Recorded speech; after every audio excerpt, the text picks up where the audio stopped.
Hello everyone, I'm Sabir in 2021. I'm Sani Somni Pakat.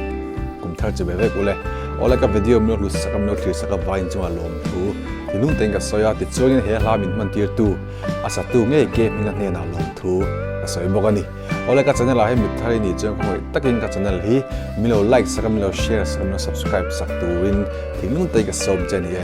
So, ko takin please. Hello me.